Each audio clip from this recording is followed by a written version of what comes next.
berbahagia ini, kita mau memuji dan memuliakan nama Tuhan.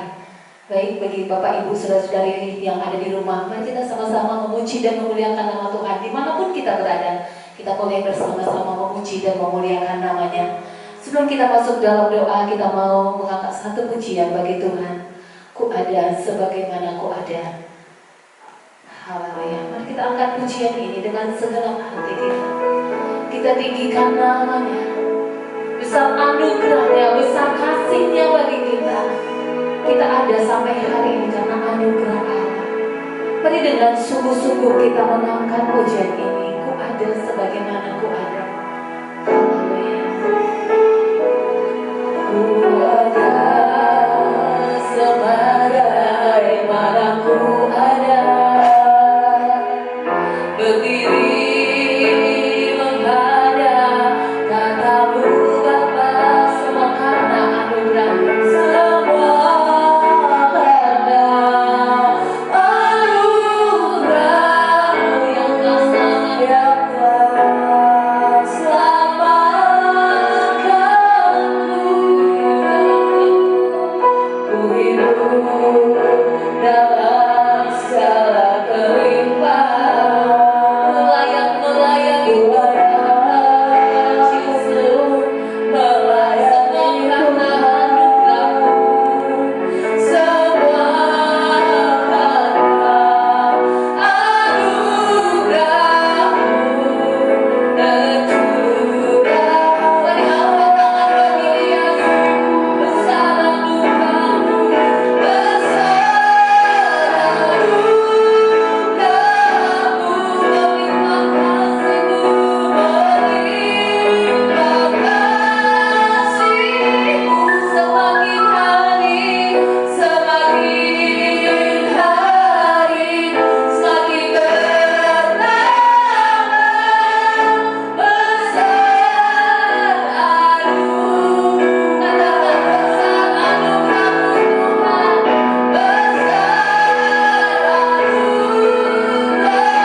Dari awal sampai akhir ibadah kami, Kau berkati juga umat-Mu Tuhan, jemaat Tuhan yang ada di rumah mereka masing-masing. Biarlah kuasa Roh Kudus-Mu juga menjangkau mereka, menjamah mereka, sehingga kami dapat bersama-sama Engkau ya Tuhan, Raja di atas segala raja. Inilah doa kami. Kami akan mulai ibadah kami ini ya Tuhan. Di dalam nama Yesus Kristus kami berdoa dan mengucap syukur saat pagi hari ini. Haleluya. Amin. Terpujilah Engkau yang kudus, yang kekal hingga kekal, ya Allah kami yang hidup, yang kami kenal, kami sembah di dalam pribadi Yesus Kristus Tuhan. Bapa yang baik, kami mau mendengarkan bagian daripada kebenaran firman-Mu. Karena itu kami mohon urapan Roh Kudus untuk menerjemahkan firman Tuhan bagi kami semua di sini, supaya setiap firman Tuhan tidak kembali dengan sia-sia, tetapi berbuah berlipat kali ganda yang bertahan sampai kepada kehidupan yang kekal. Dan saat ini Tuhan, kami minta kepadamu, pada saat kami mendengarkan sabda-Mu, biarlah Roh Kudus mau bekerja dalam kehidupan kami pribadi lepas pribadi, sehingga yang sakit Tuhan sembuhkan, yang lemah Tuhan kuatkan, yang susah Tuhan hiburkan, yang miskin Tuhan perkaya. Inilah janji-janji Tuhan bagi kami sebagai anak-anak Tuhan. Karena itu jamah hati kami, sehingga setiap kebenaran firman-Mu dapat kami terima di dalam hati kami, dalam jiwa kami, dalam akal budi kami. Terima kasih Tuhan, terpujilah Engkau. Di dalam nama Tuhan Yesus Kristus kami siap untuk mendengarkan firman Tuhan. Haleluya, amin. Ya, kok suaranya kempes? Kayak kempes ya. Sekali lagi, shalom. Shalom. Ya, puji Tuhan. Kita yang dikasih oleh Tuhan Yesus, ada dosa yang terbesar ya. Dosa yang terbesar itu adalah mengeraskan hati ya, mengeraskan hati. Ada dosa yang tidak bisa diampuni, yaitu dosa menghujat Roh Kudus. Nah, jadi dosa yang mengeraskan hati masih bisa diampuni. Tapi dosa yang tidak bisa diampuni lagi adalah dosa menghujat Roh Kudus. Nah, firman Tuhan katakan bahwa tidak ada seorang pun yang benar, seorang pun tidak. Mulutnya bagaikan kubur yang ternganga, lidahnya bagaikan lidah ular yang merayu-rayu. Nah, kita yang dikasih oleh Tuhan, kita tahu bahwa tidak ada seorang pun yang benar, seorang pun tidak. Dan kita tahu di dalam Roma pasal yang ke-6 ayat 23, upah dosa ialah maut. Ya, jadi sekali lagi kita yang dikasih oleh Tuhan, saya mau bicara pada hari ini yaitu tentang dosa yang mengeraskan hati. Dosa yang paling besar ya, dosa yang paling besar. Mari kita lihat dulu di dalam firman Tuhan 2 Tawarikh pasal yang ke-7 ayat 13 dan 14 ya. 2 Tawarikh pasal 7 ayat 13 dan 14. Saya akan bacakan kepada kita semua. Demikian firman Tuhan.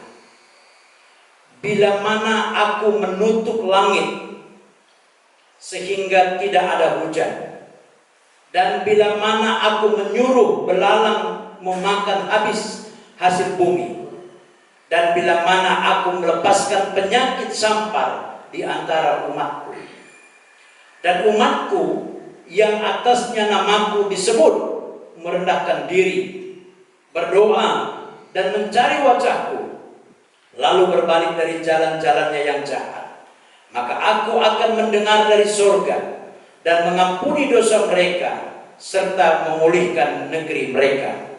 Nah, kita yang dikasih oleh Tuhan, dosa mengeraskan hati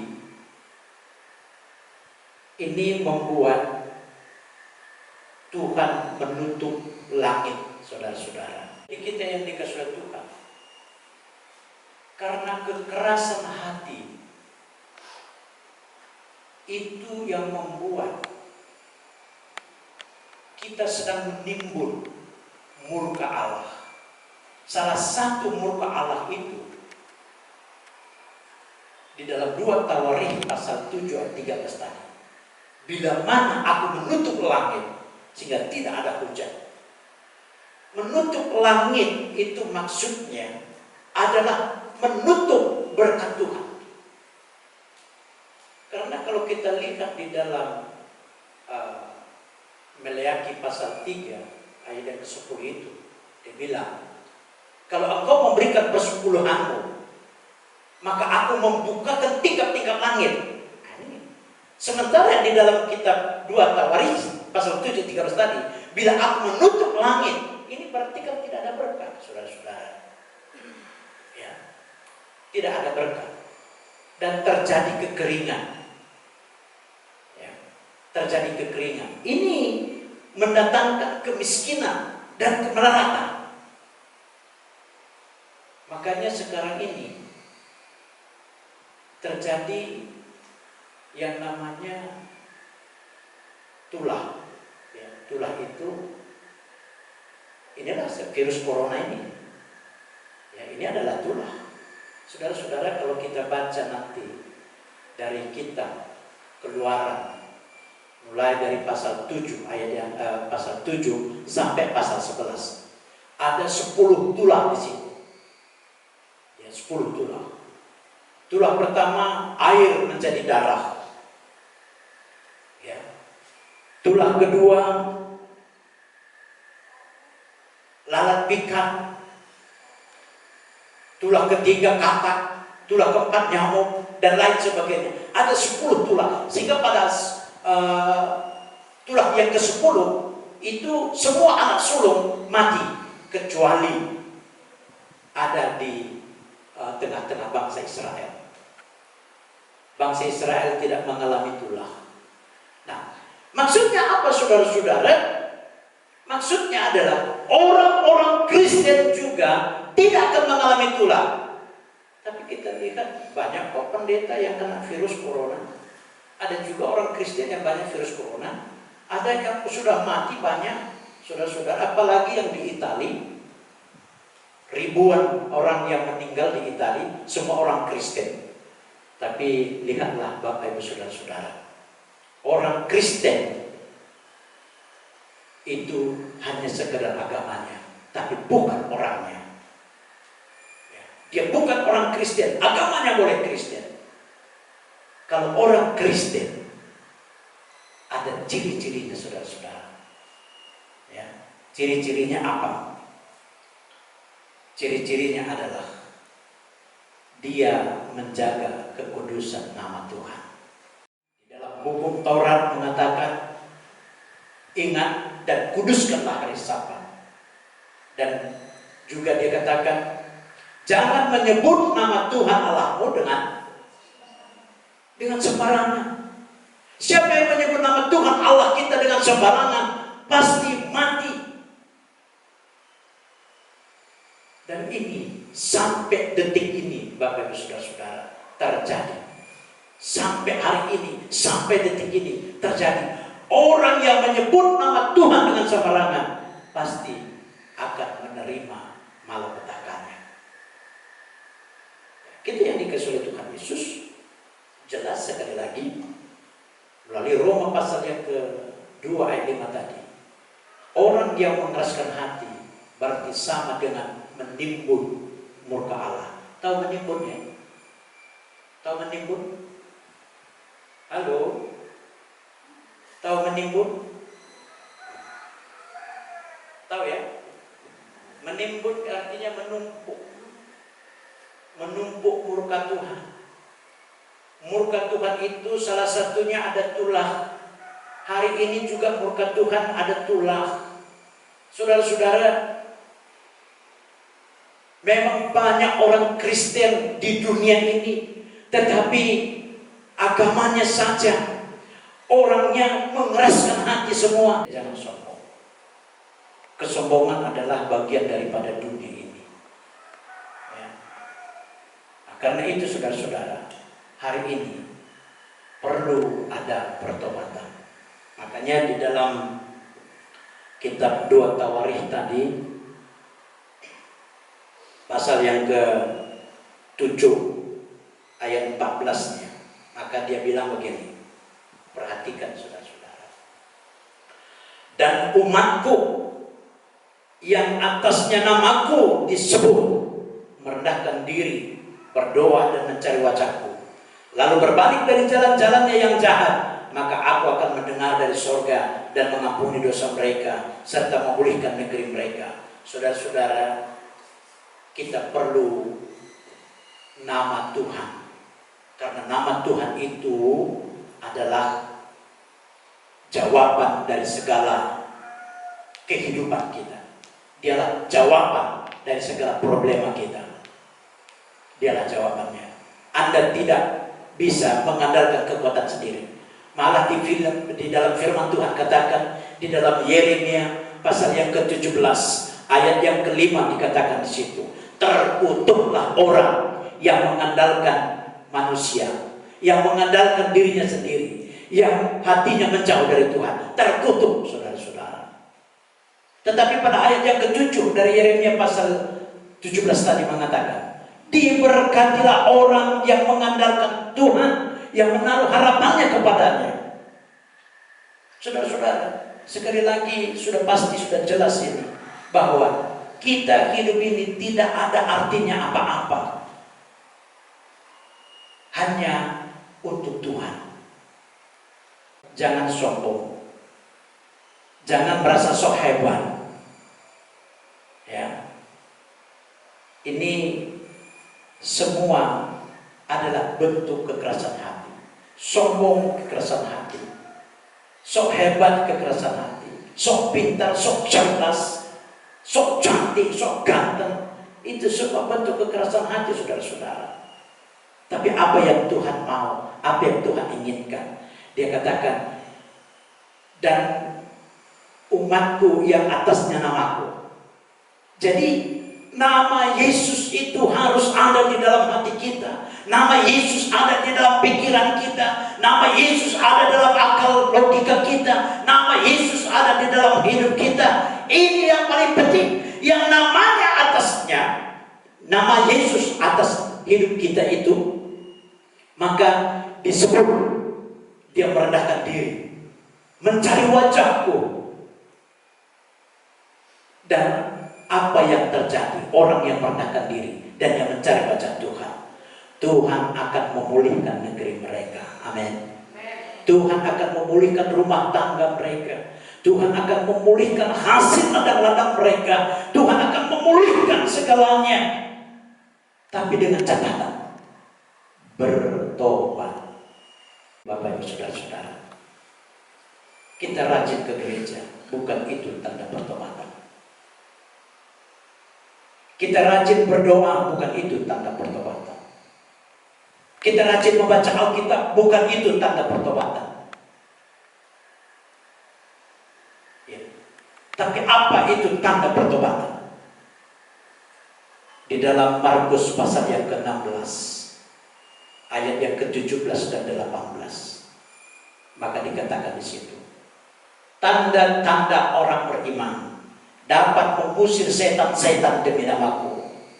Bila digigit ular atau minum racun maut tidak mendapat celaka. Bila menumpangkan tangan atas orang sakit, orang itu sembuh. Itu tandanya saudara-saudara. Apakah tandanya ini ada bagi kita? Saya katakan, kita yang dikasih oleh Tuhan, dari sekian jumlah orang Kristen, dari 40 juta penduduk Indonesia orang Kristen, saya katakan belum tentu ada 2 yang memiliki tanda itu. Nah, karena itu kita yang dikasih oleh Tuhan, sekali lagi kita perlu bertobat. Tidak menyombongkan diri, tidak meninggikan diri, ya. Tidak merasa pintar diri sendiri, tidak merasa hebat diri sendiri. Malah dikatakan di dalam kitab Amsal, Bapak Ibu Saudara-saudara, kesombongan adalah awal kehancuran. Ya, kesombongan adalah awal kehancuran. Perhatikan kita yang dikasih oleh Tuhan. Kalau sudah ada nanti rasa kesombongan kita, ingatlah itu awal daripada kehancuran Anda. Nah, kita yang dikasih oleh Tuhan, kenapa kekerasan hati mendatangkan tulah, membuat Tuhan menutup berkat-Nya, menutup langitnya. Ya, karena apa yang ada di dalam hati itu, mari kita baca di dalam Matius pasal yang ke-15 ayat yang ke-18 sampai 19. Silakan satu orang baca. Matius 15 ayat 5, Matius 15 ayat 18 sampai 19. Matius 15 ayat 18 sampai 19. Tetapi apa yang keluar dari mulut berasal dari hati, dan itulah yang menajiskan orang. Karena dari hati timbul segala pikiran jahat, pembunuhan, perzinahan, percabulan, pencurian, sumpah palsu, dan hujat. Ayat 20 terus saja. Itulah yang menajiskan orang, tetapi makan dengan tangan yang tidak dibasuh tidak menajiskan orang. Nah, perhatikan kita yang dikasih oleh Tuhan. Apa yang dikatakan tadi di situ? Ya, pada ayat yang ke-18. Tetapi apa yang keluar dari mulut berasal dari hati. Apa yang ada dalam hati itu keluar dari mulut. Apa sih yang keluar dari mulut? Bukan masalah makanan kita yang dikasih oleh Tuhan. Ya. Maka sekali lagi kita yang dikasih oleh Tuhan. Apakah hati kita gelap? Hati yang gelap ya seperti ini tadi. Apa yang ada dalam hati kita itu, yang timbul dalam hati, itu perzinahan, percabulan, sumpah serapah, dan lain sebagainya, saudara-saudara. Itulah yang menajiskan. Tapi kalau kita makan tanpa cuci tangan, tidak ada yang menajiskan. Ya. Jadi apa yang keluar dari mulut kita, itu yang menajiskan. Yang keluar dari mulut kita itu biasanya kata-kata. Nah, kata-kata itu yang menajiskan. Kata-kata yang bagaimana yang menajiskan? Ya, seperti sumpah serapah. Kita bilang, anjing kau, babi kau. Nah, itulah yang menajiskan, saudara-saudara. Ya. Maka, mari kita jaga hati kita. Di dalam Amsal, pasal 24 ayat 23 mengatakan, jagalah hatimu dengan segala kewaspadaan, karena dari situlah terpancar kehidupan. Nah, saudara-saudara, kita perlu jaga hati kita. Ya. Jagalah hati kita. Sekali lagi, apa yang perlu dijaga? Hati kita. Karena dari hati timbul semua yang dikatakan di dalam Matius pasal 15 ayat 19 tadi. Nah, sekali lagi kita baca ya. Apa yang timbul dalam hati? Karena dari hati timbul apa? Segala pikiran jahat, pembunuhan, perzinahan, percabulan, pencurian, sumpah palsu dan hujat. Maka perlu jaga hati. Amin. Perlu jaga. Halo. Perlu jaga hati. Jagalah hatimu. Makanya saya melihat ya. Ini ya, saya hanya mau membandingkan aja. Itu kayaknya Pak Jokowi, presiden kita, dia punya hati yang hebat. Iya kan? Justru banyak pemuka-pemuka agama yang menghujat dia. Itu yang hatinya jahat. Pemuka-pemuka agama menghujat dia, mengkritik dia, memaki-maki dia. Tapi apa yang dilakukan oleh Pak Jokowi. Dia diam. Itulah hatinya yang hebat. Halo, amin.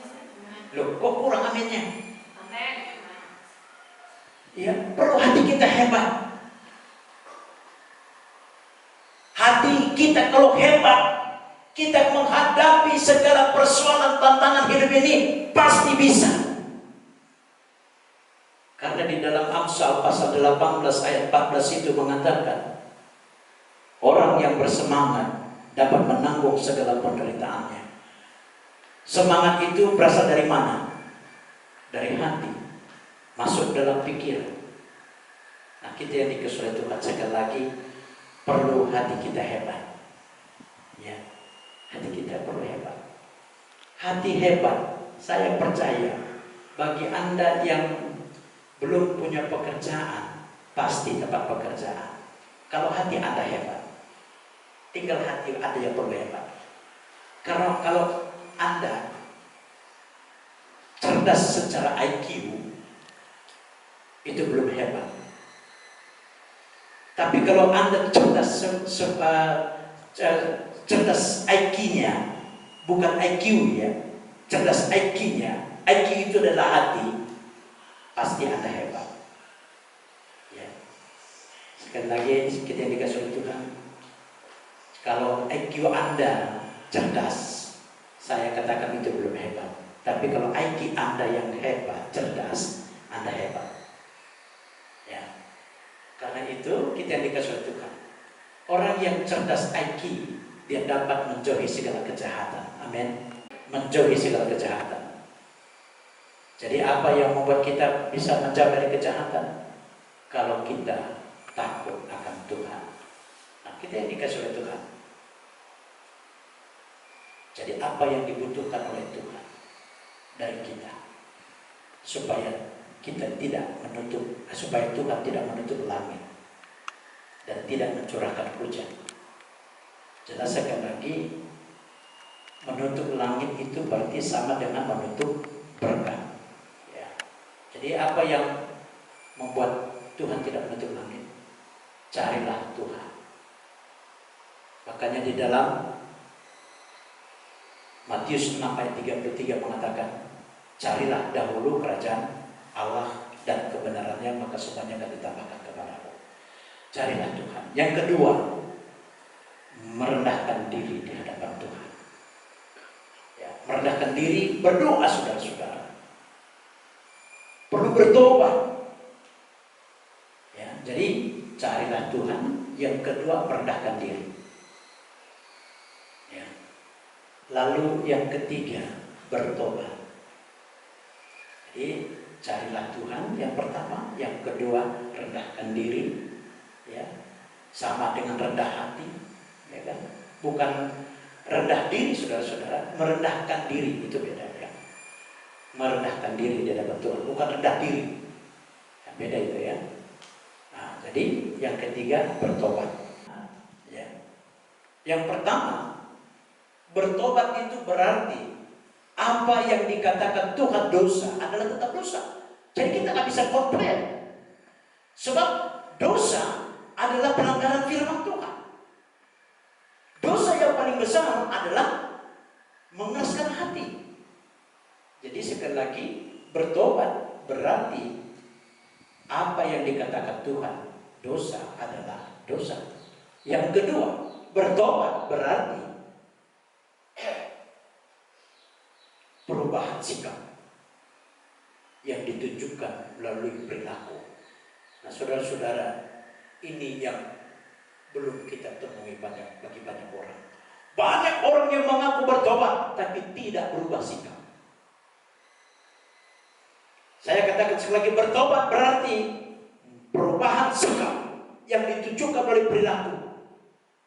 Yang tadinya ngomongnya maki-maki, sekarang nggak lagi. Yang tadinya ngomongnya kasar, sekarang tidak lagi. Karena apa? Berubah pikirannya, berubah rohnya, berubah hatinya. Nah, kita yang dikasih oleh Tuhan, sekali lagi, dosa yang paling besar itu adalah mengeraskan hati. Itulah yang membuat Tuhan menutup langit, menutup berkat, dan mendatangkan kutuk, mendatangkan tulah. Kita perlu bertobat. Pada waktu di Mesir terjadi tulah, tidak ada tulah bagi bangsa Israel. Kita adalah orang-orang Israel rohani. Dunia boleh kena tulah, tapi kita tidak kena tulah. Amin. Tuhan Yesus memberkati. Kita siapkan hati kita.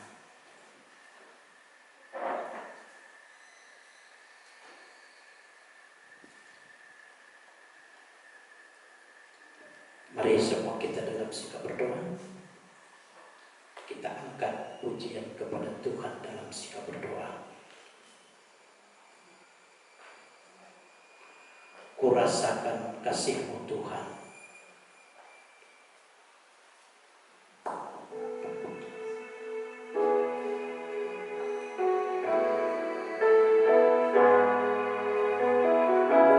Saya mengundang kita semua bangkit berdiri. Kurasakan kasih-Mu Tuhan.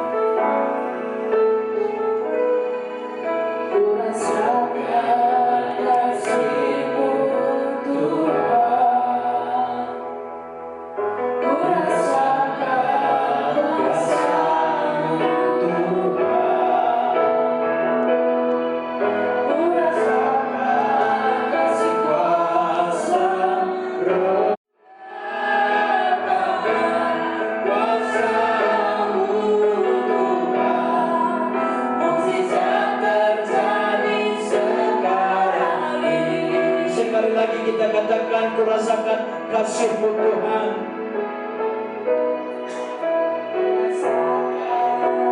Kasih-Mu Tuhan. Haleluya. Kurasakan kuasa-Mu Tuhan. Kurasakan kasih kuasa Roh Kudus.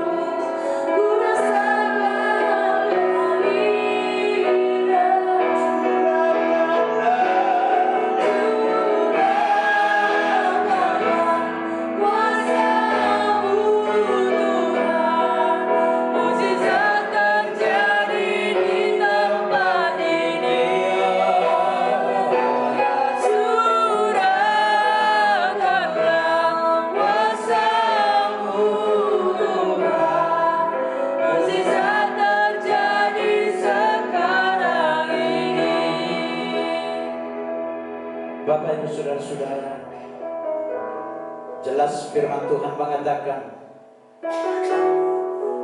kalau kita mengeraskan hati, itu sama dengan menumpuk murka Allah. Dia akan menutup langit atau menutup berkat. Dia akan mendatangkan tulah, penyakit sampar. Kalau kita lihat sekarang ini, begitu banyak orang yang mengeraskan hati, kesombongan, merasa dirinya paling cerdas, paling pintar, seolah-olah dia tidak memerlukan Tuhan. Ingat Bapak Ibu Saudara-saudara, sekali lagi, hidup kita tidak ada berarti tanpa Tuhan.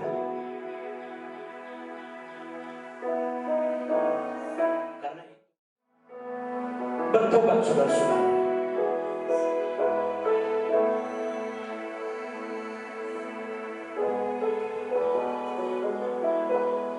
Bertobat berarti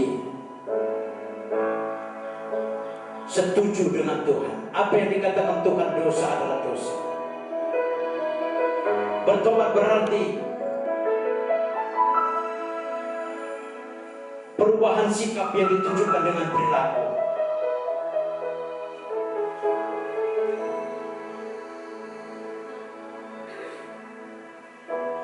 Terima kasih Bapa di dalam sorga. Kami mau menjaga hati kami. Sebab apa yang ada dalam hati kami itu yang keluar dari perkataan kami. Dan apa yang ada dalam hati kami itu yang timbul dalam pikiran kami, yaitu kekerasan, percabulan, perzinahan, sumpah palsu. Tuhan, kami mau bertobat. Sungguh kami mau bertobat. Terima kasih Yesus. Di dalam nama Tuhan Yesus Kristus kami sudah berdoa. Haleluya. Semua kita katakan amin.